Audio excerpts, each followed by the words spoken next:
My wife, Emily, gunned the engine and roared out of the gas station parking lot in Billings, Montana, leaving me stranded.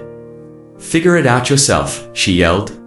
In the back seat, her sisters Jessica and Vanessa were laughing like it was the most hilarious thing they'd ever seen. I'm Richard, 36, a construction worker for North Peak Engineering. I'd been married to Emily for 9 years. We were 220 miles from our Denver home on what was supposed to be a weekend getaway for her cousins. From the start, something felt off. During the drive, Emily kept exchanging glances with her sisters in the rearview mirror, whispering to each other when they thought I wasn't listening. When I asked what was wrong, she'd smile and say, "Nothing, babe. Just sister stuff." I should have listened to my gut. We stopped for gas about an hour outside of Billings. I went inside for coffee and to use the restroom. When I came back out, they were already in the car, engine running. Emily rolled down her window with a strange grin. I walked toward the passenger door and said, "Get in the car, Emily." She replied, "Actually, we've been talking, and we think you need to learn some independence." "What are you talking about?" I asked. From the back, Jessica chimed in, "You're always so clingy, Richard." Following Emily around like a lost puppy, Vanessa added, "We thought this would be good for you, a little adventure." I stood there holding a set of keys, not my truck keys, which were back home in Denver, but my house keys. "This isn't funny," I said. "Whatever joke this is, cut it out." Emily's smile widened. "It's not a joke, it's a prank. You're always so serious, Richard. Learn to laugh a little." With that, she yelled, "Figure it out yourself," and sped away. I watched their taillights disappear down Highway 2, the reality sinking in. My wife and her sisters had abandoned me in the middle of nowhere. The October wind was biting and I could smell snow in the air. I tried calling Emily's phone, but it went straight to voicemail. I called Jessica's number, same thing. Vanessa had blocked me months ago after some forgotten argument. That's when I knew this wasn't a temporary prank. It was something else entirely. It was a clear message about what they thought of me. I went back inside the gas station and asked the clerk about a bus ticket to Denver. "No buses run through here," he said. "Greyhound stops in Billings, though about 40 miles east." I had met Emily 8 years earlier on a job site.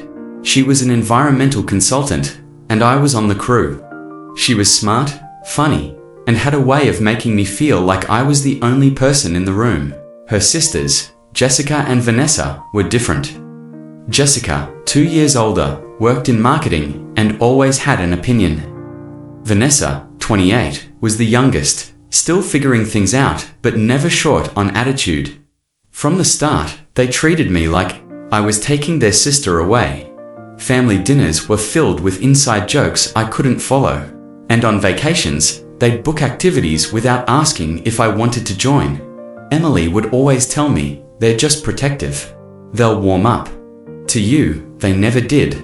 If anything, things got worse after we were married. Jessica would make comments about how I was holding Emily back, and Vanessa would roll her eyes whenever I offered to help. "Not everything needs a man to solve it," she'd say. I started noticing how Emily was always texting them, how she'd change plans at the last minute because one of her sisters had a crisis. Last year, she forgot our anniversary because she was helping Vanessa move. The year before, she missed my birthday dinner because Jessica was having boyfriend problems.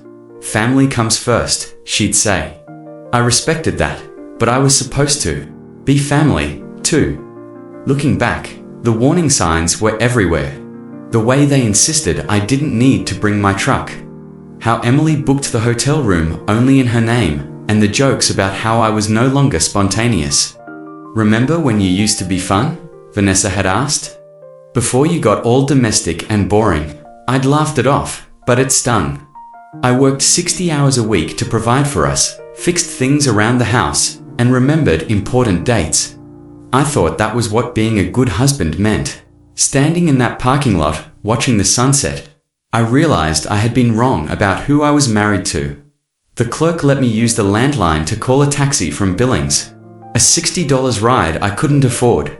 The bus ride to Denver took 14 hours. I sat there, thinking about my marriage and the woman I had spent 8 years trying to make happy. I kept checking my phone, expecting an apology, but nothing came. Somewhere near Casper, Wyoming, it hit me. This wasn't about teaching me independence, it was about humiliation. About showing me exactly where I stood in their little sisterhood. I thought about all the times I had given in, bitten my tongue, and apologized for things that weren't my fault just to keep the peace. The worst part wasn't being abandoned. It was realizing they had planned this for weeks, maybe months, laughing about how clueless I was. By the time the bus pulled into Denver, I had made my decision. I took a cab home, but Emily's car wasn't there. The house was empty. I sat at the kitchen table, called in sick to work, and did something I had never done before. I started going through Emily's things. I needed to understand who I had been married to. Her laptop was password protected, but she'd been careless and left browser tabs open. I found group chats with her sisters going back months. Screenshots of our conversations with laughing emojis, and photos of me sleeping with captions. Like dead to the world as usual. But the thread about the Montana trip was what broke me. Jessica had suggested at first, we should totally ditch him somewhere and see how long it takes him to get home. Emily had replied, you guys are terrible, but also it would be hilarious. They had planned every detail, even the backup plan, if I made it home before them. He'll probably just call his mum or something, big baby. I closed the laptop and sat there for a long time. Then I packed a bag and left. I didn't leave a note or lock the door. I just walked out the same way they had driven away from me. The difference was, I wasn't coming back. I drove my truck to my brother Kevin's apartment in Colorado Springs. When I showed up with a duffel bag, he just nodded and handed me a beer. How long are you staying? He asked. Don't know yet. Kevin had never liked Emily, and after I told him, everything's a prank, the group chats, the months of planning, he said, Jesus, Richard, you're better off without her. The next day, I requested a transfer to a project in Colorado Springs. My boss didn't ask questions. A few days later, my phone started ringing. It was Emily. I let it go to voicemail. Richard, where are you? I come home and you're just gone. That's not like you. Call me back. We need to talk about this. No apology, just confusion that I had dared to disappear on her. I blocked her number, and then Jessica's and Vanessa's, but they were clever and started calling from other numbers, all with the same message. I was overreacting. It was just a joke, and I needed to come home to work things out. Emily eventually showed up at Kevin's apartment. I met her in the lobby. Richard, thank God, she said, reaching for me. I've been so worried. I stepped back. What do you want? Emily, I asked. I want you to come home. I want us to talk about this like adults. Talk about what? I asked. How you abandoned me 220 miles from home. How you and your sisters planned it for months. Her face changed, and I saw irritation underneath the act. It was a prank. Richard, you're acting like we committed a crime. You left me stranded. You laughed about it. You planned it for months, I said. Because you needed it, she said. And there it was, the real reason. You're so dependent, so clingy. We thought if you had to figure something out on your own for once, maybe you'd grow up a little. I looked at this woman I had been married to for 8 years and realized I didn't know her at all. I'm not coming home, I said. Don't be ridiculous. You can't just disappear because your feelings got hurt. Watch me, I said, and walked back to the elevator. She followed, talking faster now, making promises and threats, but I wasn't listening. When the elevator doors closed, she was still talking. I changed my number, found a small apartment, and started to build a new life.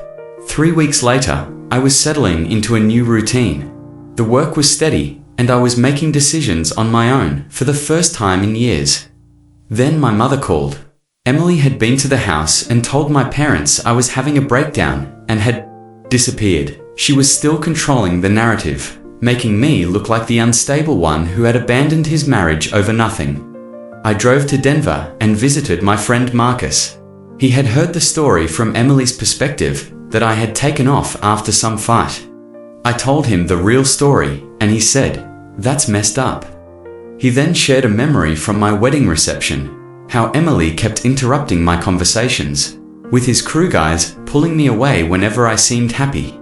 I thought she was just being a good hostess, but he suggested, maybe she didn't like seeing you happy without her. That night, I drove past the house, but I didn't stop. Seeing the life I had built there made me realize I wasn't just running away from a bad marriage. I was running towards something better. I opened my own bank account, transferred my half of our savings, and hired a divorce lawyer named Patricia Coleman. I showed her the messages from Emily's sisters and explained how she had gone to my parents. Patricia made notes. "We can work with this," she said.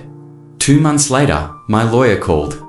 Emily had hired an attorney and was trying to claim abandonment, arguing that my leaving was vindictive. But Patricia's investigator found social media posts from the weekend. I was abandoned photos of Emily and her sisters celebrating at a bar in Billings with captions like "Girls Weekend" and "Freedom."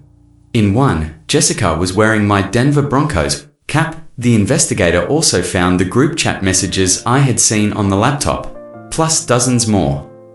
"This destroys their narrative," Patricia said. "They can't claim they were afraid of you while simultaneously celebrating your absence." At the divorce hearing, Emily's attorney painted me as an unstable husband who abandoned his wife after a minor disagreement. But when it was our turn, Patricia calmly presented the evidence. She showed the judge the screenshots of the text messages, the social media posts, and the documented harassment. She dismantled Emily's story piece by piece. "This is a pattern of manipulation and emotional abuse, not the actions of a concerned spouse," she said. The judge reviewed the evidence and granted the divorce. Assets will be divided equally, with no spousal support awarded to either party. Emily tried to approach me in the courthouse hallway, but Patricia stepped between us. "No contact," she said firmly. "The order is still in effect." I walked to my truck without looking back. 3 years after that gas station in Montana, it was finally over. I started my own company, Thompson Contracting, and hired Kevin and Marcus. I bought a house with a garage for my tools and a yard to think in. No shared decisions, no committee meetings about paint colors. About a year after the divorce, I heard Emily had remarried and divorced again within a year. I didn't care that Emily and her sisters eventually faced consequences. Jessica lost her job after her harassment of me created liability issues. Lies about me backfired with our mutual friends. Emily's quick remarriage and second divorce damaged her reputation, leaving her isolated from the very people she had tried to impress. Some lessons, I suppose, can only be learned the hard way.